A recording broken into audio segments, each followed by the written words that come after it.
Included in a very long list of things we never expect to see in American politics is any scenario in which the leftist establishment Washington Post becomes a champion of the Constitution and the founders' original intent in framing it.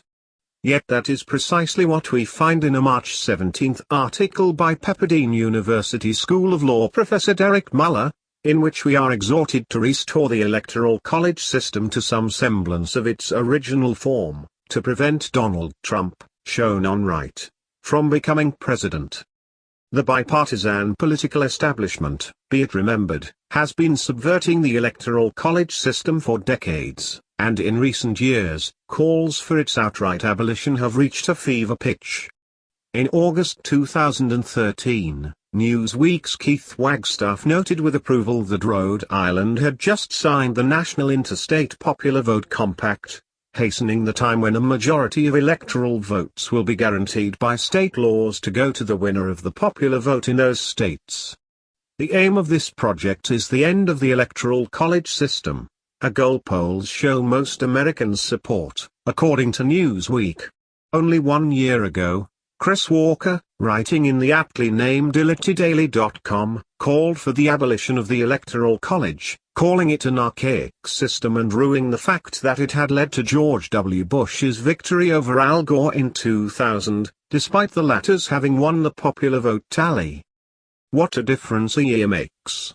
While the sentiments of the likes of Walker and Wagstaff certainly represented a growing consensus among America's political elites, the Trump phenomenon, if their Washington Post is any indicator, is causing second thoughts.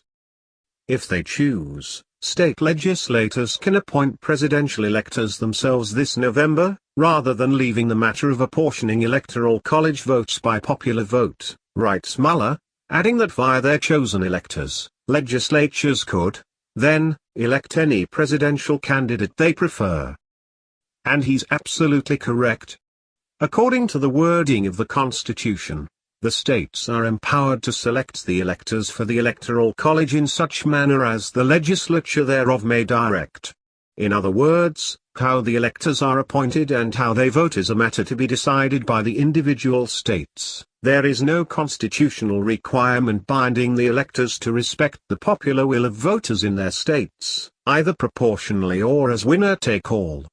In point of fact, there was no popular vote at all for president in the early years of the Republic, since it was widely understood that presidents were elected by electors from the separate states, who had in turn been typically appointed by state legislatures.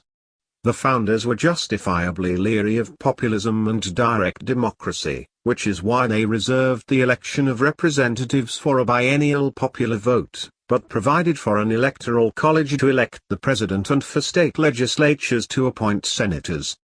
The modern drive to abolish the Electoral College began with the so-called Basilar constitutional amendment campaign during the 91st Congress in 1969 to 1971.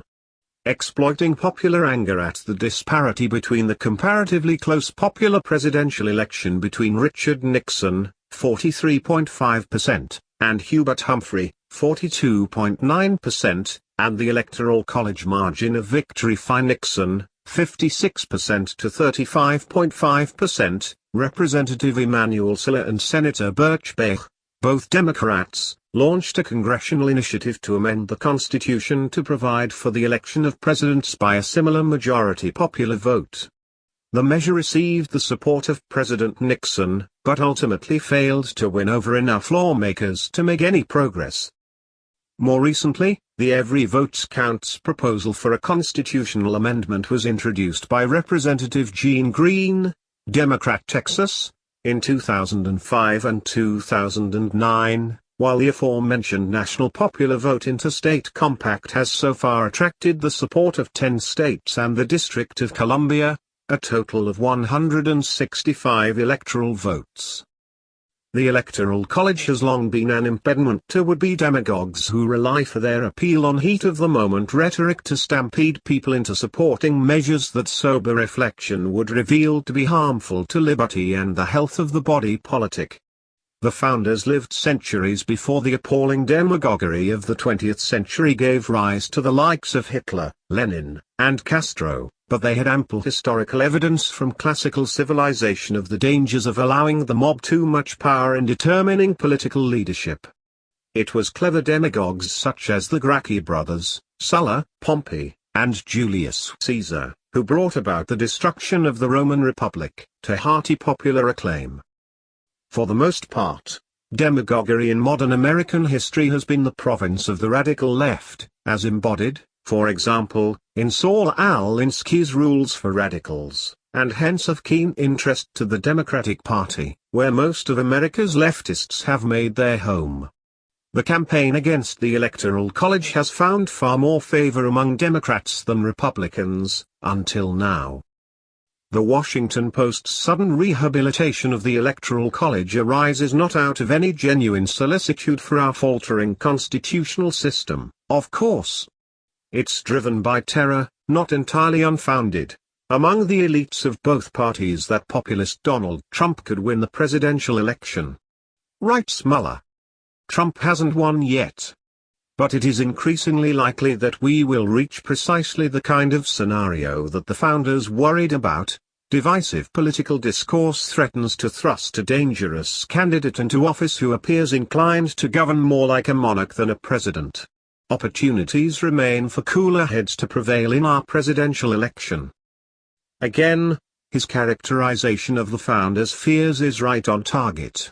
Muller correctly observes, in prose that might have emanated from the late Supreme Court Justice Antonin Scalia himself, that some founders worried that rash decision-making by the collective body politic would be radically vicious or liable to deceptions if they directly elected the president, for the people would lack the capacity to judge candidates.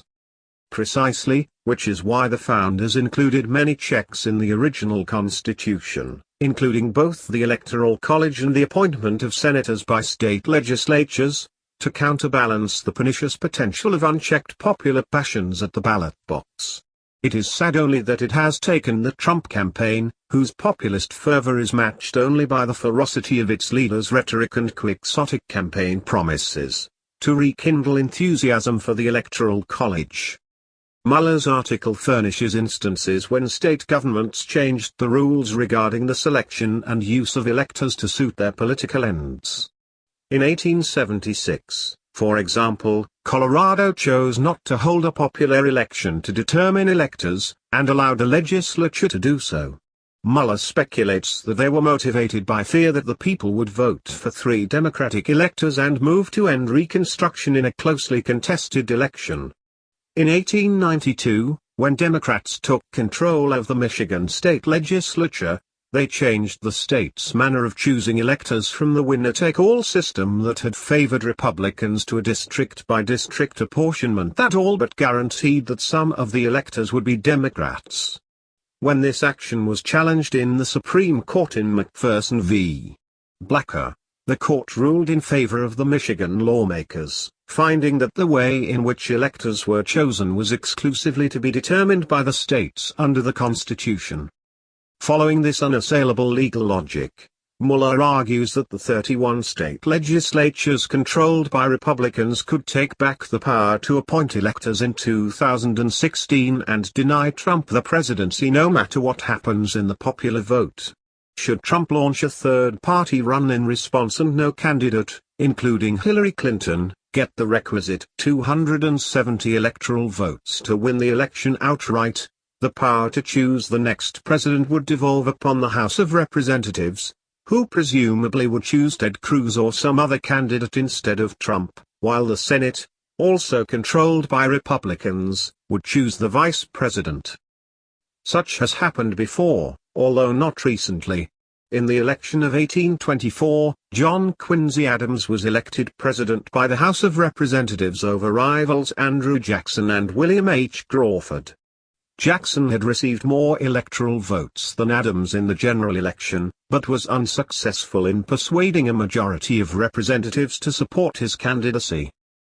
No election since has been decided by a House vote, but given the mounting prospects for electoral chaos, candidate Trump has suggested his supporters might resort to rioting if denied the nomination in Cleveland. The House option is not an implausible outcome.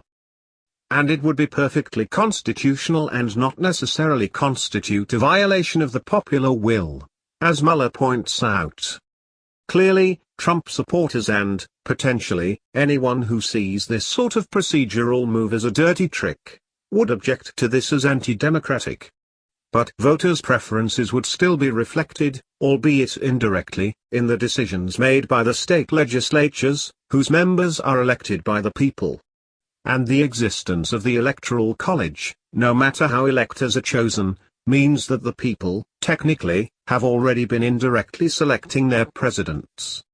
In an electoral free-for-all, with at least 60% of Republicans supporting someone other than Trump and large numbers of Sanders supporters feeling stymied by the Democratic Party's superdelegate system, the will of the people in this fall's elections is far from clear.